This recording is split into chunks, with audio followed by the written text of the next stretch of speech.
রৌমারীতে কেরামতিয়া আদর্শ ডিগ্রি ফাজিল মাদ্রাসার উদ্যোগে অভিভাবক সমাবেশ, দাখিল পরীক্ষার্থীদের বিদায় সংবর্ধনা এবং অবসরপ্রাপ্ত শিক্ষকদের বিদায় এবং নবনিযুক্ত শিক্ষকদের বরণ অনুষ্ঠান অনুষ্ঠিত হয়েছে।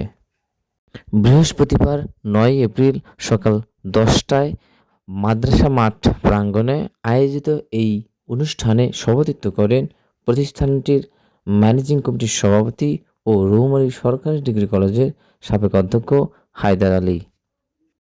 অনুষ্ঠানে সিনিয়র শিক্ষক মাওলানা আবদুল্লাহ কাফি ও মৌলভী নুরুল ইসলাম চৌধুরীর অবসরজনিত সংবর্ধনা প্রদান করা হয়।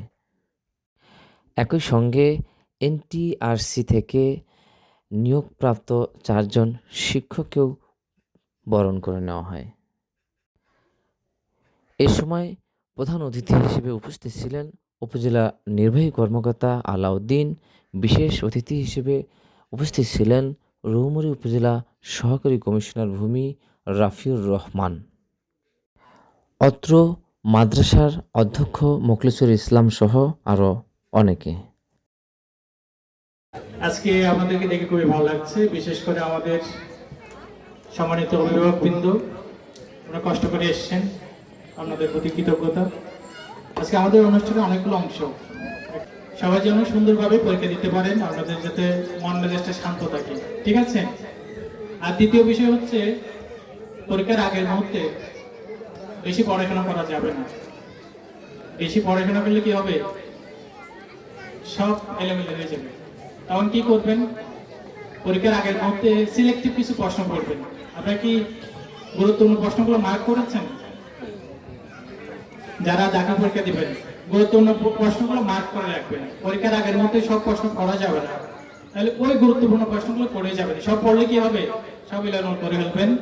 দ্বিতীয় বিষয় হচ্ছে, পড়াশোনার মূল উদ্দেশ্য শুধু এসএসসি শুধু এ প্লাস পাওয়া নয়, ভালো চাকরি করা নয়, নৈতিকতা একটা বিষয় আছে। আমাদের বক্তাগণ বলছে, অনেকে আমরা পরীক্ষার হলে দিকে দেখাদেখি করেন, এটা করা যাবে না।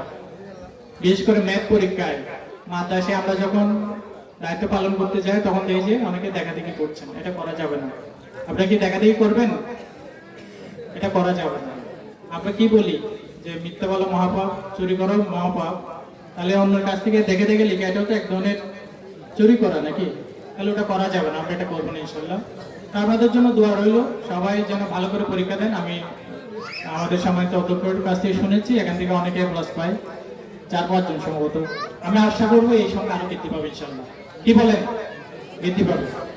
আমি প্রথমে যে কথাটি জানাতে চাই, আমাদের শিক্ষার্থীদের জন্য, পরীক্ষার্থীদের জন্য যে কথাটি বলতে চাই, আসলে একটা পূর্বাতে আছে, ইংদাল ইমতিহান ইকরামুর রাজুলু আও ইউহান, পরীক্ষার মধ্য দিয়েই মানুষ সম্মানিত অথবা অপদস্থ হয়। আসলে পরীক্ষাটা আমাদের জন্য আনন্দের বিষয়। আমি তো মনে করি পরীক্ষা খুব আনন্দের বিষয়। পরীক্ষার মাধ্যমে আমাদের মর্যাদা বৃদ্ধি পায়, আমাদের পরিচয় আমরা খুঁজে পাই।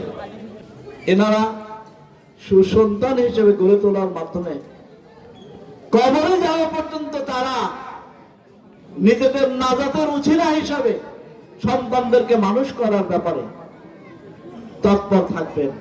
বিশ্ব জয়ের স্বপ্ন এবং ইচ্ছা থাকলে একদিন পূরণ হবে।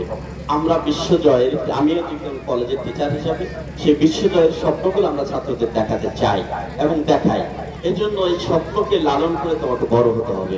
আমরা শিক্ষকরা শুধু এটুকুই গ্রহণ করতে চাই, ফুল বাগানের মালি যেমন সারাদিন পরিশ্রম করে ফুল বাগানটাকে প্রস্ফুটিত করে, ফুলের শোভা ছড়িয়ে পড়ে, ফুলের মালি শুধু ফুলের শোভা একটু হেসে দেয় এবং এটাই তার পরিতৃপ্তির হাসি। আর ফুল বাগানের ওই মালিক কিন্তু, ওই ফুল বাগানের মালিক তিনি কিন্তু লাভবান হয়। তোমরা যে ফুল বাগানে আছো, তোমাদের রেজাল্ট নিয়ে তোমরা বড় হবা, তোমরা তোমাদের জীবন সফলতা অর্জন করবা, তোমাদের সফলতার দিকে আমরা হাঁটবো, এটা আমাদের চাওয়া শিক্ষক হিসাবে। বলবো প্রথমত, প্রিয় শিক্ষার্থীবৃন্দ, তোমরা যারা এই প্রতিষ্ঠানে লেখাপড়া করতে এসেছো, একটি কথা মনে রাখবা, লেখাপড়ার যে উদ্দেশ্য, তোমার লেখাপড়ার উদ্দেশ্য যদি হয় কোনো কাজ করা, মানে একটা চাকরি, কোনো মতো চাকরি জোগাড় করা, সেটি লেখাপড়ার উদ্দেশ্য হতে পারে না। আমি লেখাপড়া করব আমার মনুষ্যত্ব জাগ্রত করার জন্য, আমি লেখাপড়া করব আমি কর্মসংস্থান সৃষ্টি করার জন্য। আমি কোথাও কাজ করে খাবো সেটির নাম উচ্চশিক্ষা বা শিক্ষা হওয়ার মূল লক্ষ্য নয়। আমি আরো 10টা মানুষকে কর্মসংস্থান সৃষ্টি করব এবং আমি সমাজে যেভাবে চলবো আমাকে দেখে যেন পরবর্তী প্রজন্ম আমাকে অনুসরণ করে, সেটি হবে আমার লেখাপড়ার মূল উদ্দেশ্য। প্রিয় অভিভাবক, একটি শিক্ষা প্রতিষ্ঠানে লেখাপড়া গড়ে ওঠে যেগুলো